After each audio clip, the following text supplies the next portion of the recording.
I just wonder why you won't condemn it when your own leader, Omar Bakri, said quite simply, I condemn the killing of innocent people on the 20th of July. Yeah, why won't you say what he said? No, at the end of the day, innocent people, when we say innocent people, we mean Muslims.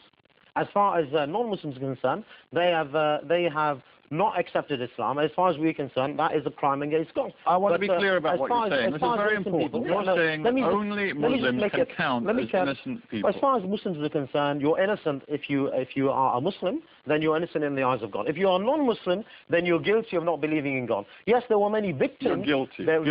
Are you seriously suggesting that everybody on those tube trains and on that bus in London on July the 7th was in some way a legitimate target? You don't allow me to answer the question fully, Stephen. You're never going to get to the bottom of it. Let me begin by saying, as a Muslim, you must have allegiance where the Sharia says that you have allegiance. You must hate and love for the sake of Allah. You must praise and dispraise for what the Sharia says, you praise and dispraise. So as a Muslim, I must support my Muslim brothers and sisters, wherever they are in the world. I must have allegiance with them. I must cooperate with them. I must love them.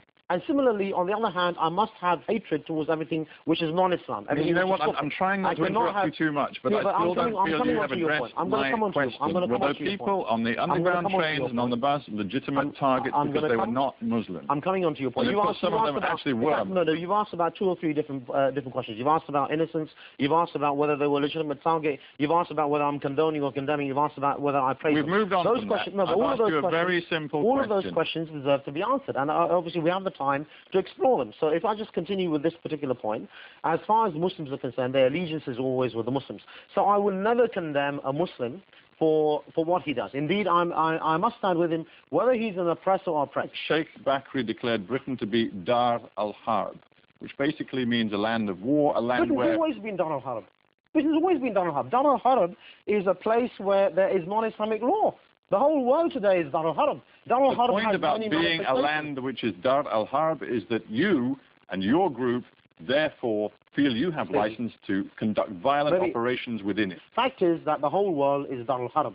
There are certain areas where the Muslims are actively liberating their land. So why on the 18th of January did Omar Bakri declare Britain to be Dar al-Harb? If it's always been the case, why did he choose to say it? Yeah, because you never bothered to listen to him before. But the fact is that Britain changed from being Dar al-Harb to being Dar al-Fitna. Dar al-Fitna is a place where the Muslims no longer have sanctity for their life and their wealth. That was the change. Otherwise, Britain has always been Dar al-Harb. Zawahri has said that he believes there will be, should be, new operations in London, inshallah, God willing. Do you feel the same way?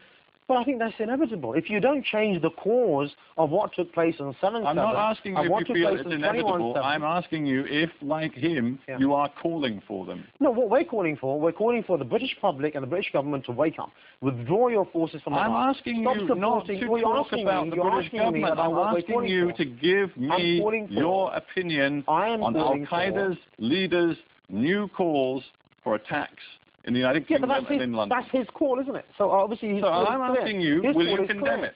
No, I can never condemn a Muslim brother. I will never condemn a Muslim brother. I will always stand with my Muslim brother. Whether you stand with him, you want those attacks to continue in London. You stand with him, you just said it. I'm finished my sentence, haven't I? Let me finish my sentence. I will stand with my Muslim brother whether he's an oppressor or oppressed.